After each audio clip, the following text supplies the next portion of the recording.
Before this video starts, comment down below what I should do next on this channel and what type of content I should make.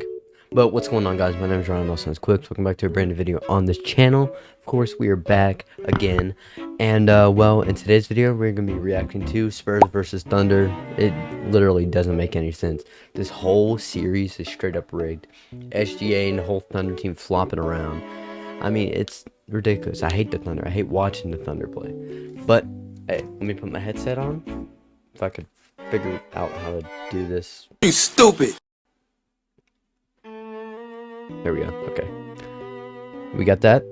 Now, let's get into it. With their backs against the wall, down 3-2 and facing elimination, the Spurs delivered yet another. The whole ref situation, bro. The refs are ridiculous. Between their defense and OKC's offense, Like Game Tony 6 Brothers. wasn't decided by adjustments. It was decided by execution, or a lack thereof from the defending champions. So what went wrong for the Thunder, and what can we expect to see heading into Game 7? Hopefully the That's what we're gonna Thunder figure lose. out in today's video, brought to you by Prize Picks. To Okay. understand where Game 6 went wrong for OKC, This video is we not first sponsored, have to by the go way. back to Game My 4, video. because that's when the Spurs made the decision to stop sending everything at Shea. Instead of loading up earlier, coming with a double, they'd give him space to start his attack, then have help defenders stunt at the ball before recovering to the three-point line. He got locked the Thunder up. attempted to attack this by using I'll put that the space in stats on middle of screen. the floor to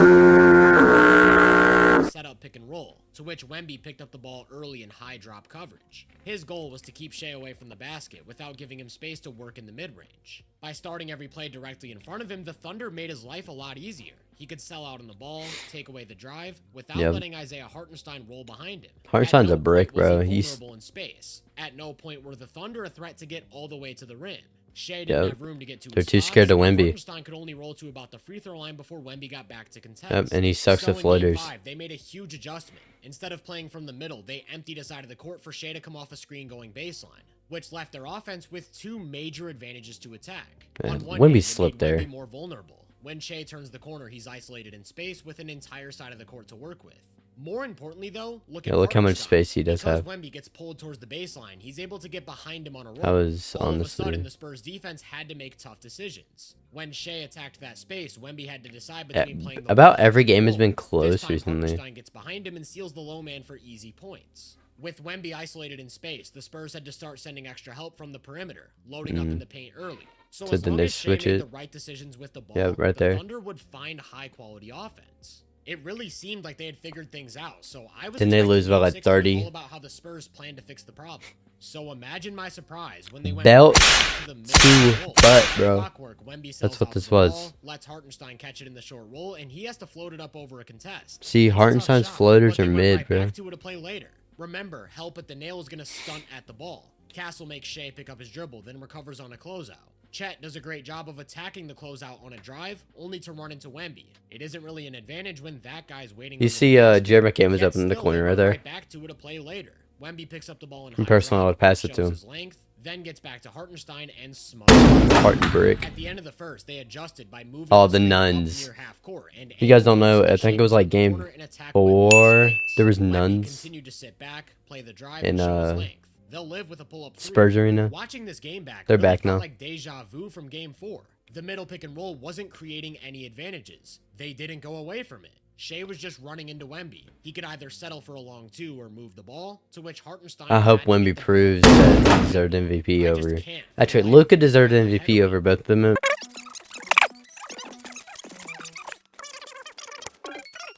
In Game 5, Sorry, they guys, finally Ad. figured out But, how to get yeah. Hartenstein behind Wemby and force help from the perimeter, only to abandon that setup entirely. I'm too Let the poor Spurs to defend pick and rolls 2-on-2 and take away afford the rim. premium. It wasn't until the third quarter that they ran their first empty side pick and roll of the game. Turns out the Spurs did adjust. Instead of a high drop, they had Wemby all the way out in a hedge to force the ball out of Shea's hands early. Here's another example. Shea turns the corner and both weak side defenders cheat to the paint early while Wemby commits to the ball.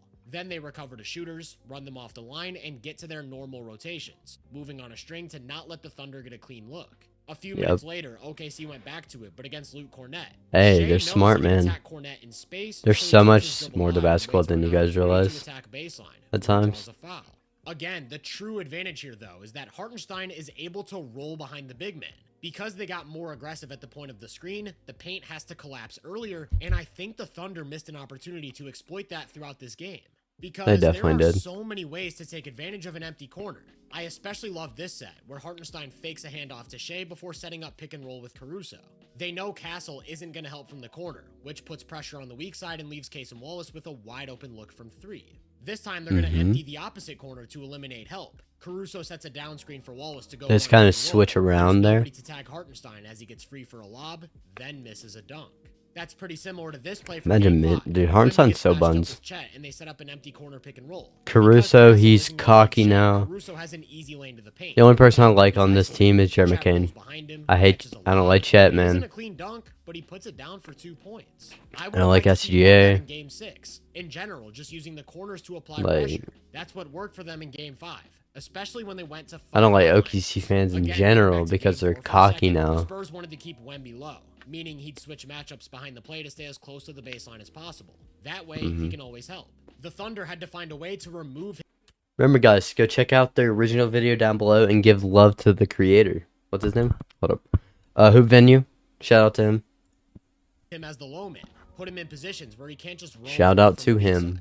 How do you do that? By attacking on his side of the court, creating rim pressure, and kicking it out to the court. Remember, every video I react to is down in the link in the description. So go check out that after you watch my video.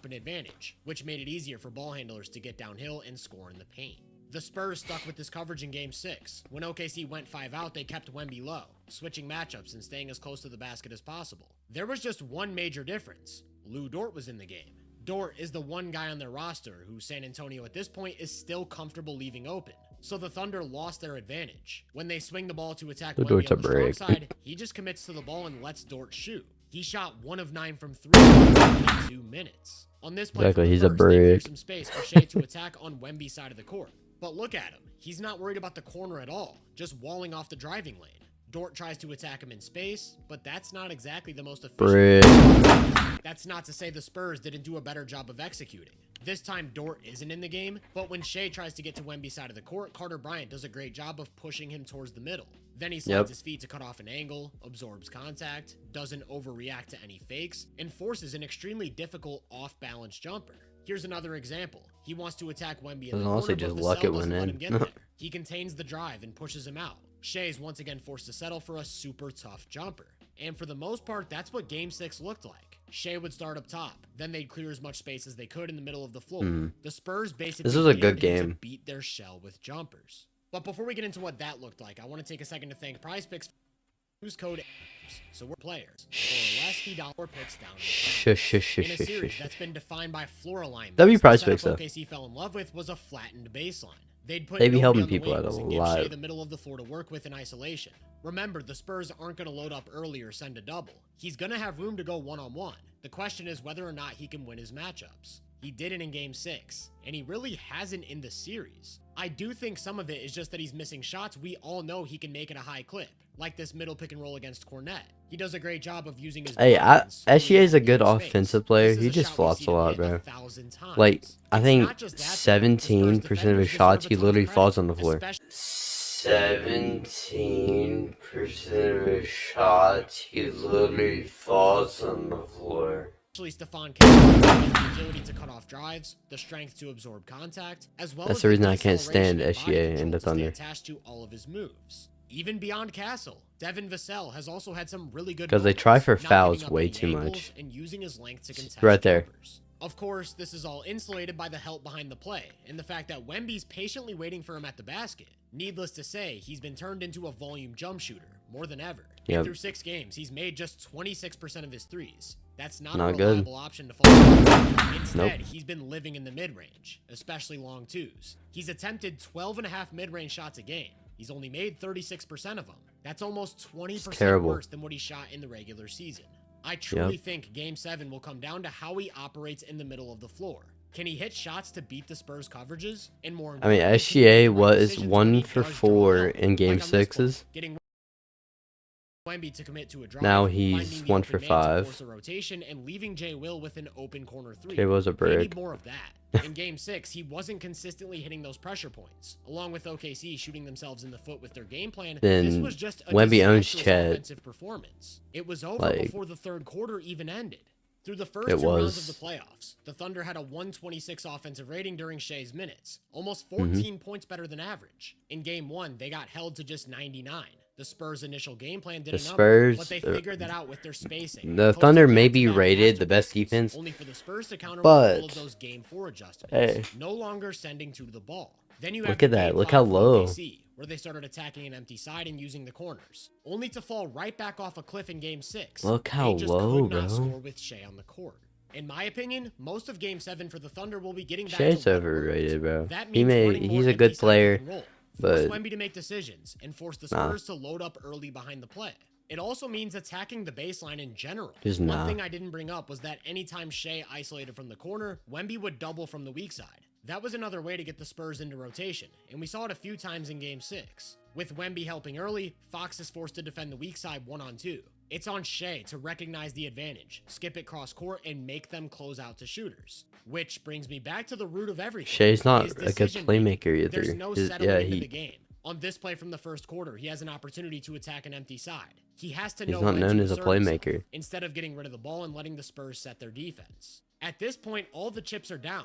The adjustments have been made. This series has been defined Most by the valuable chess match between a flopper. suffocating San Antonio defense and an extremely well-coached, diverse OKC offense that's consistently found answers. Who's willing their team to the NBA Finals? Will it be a unit led by the first ever unanimous Defensive Player of the Year, or the back-to-back The fact that that was MVP called a who goaltend rises is above the crazy chess to me. match? But you know, a lot of I'm gonna put up clips and stuff. There has been a lot of bullcrap calls that have happened whenever it comes to, like, you know, OKC having the ball and stuff. Like, I think it was first that goaltend, it hit off Chet's foot, Alex Caruso being out of bounds, throwing it at one of the defenders, and it literally counted as their ball. That's happened on multiple occasions this series, and blame the refs, because the refs legitimately love OKC. There's two refs that have, you know, they've literally are known. They are known OKC fans. So I don't understand why the NBA and Adam Silver are even letting them, like, legitimate.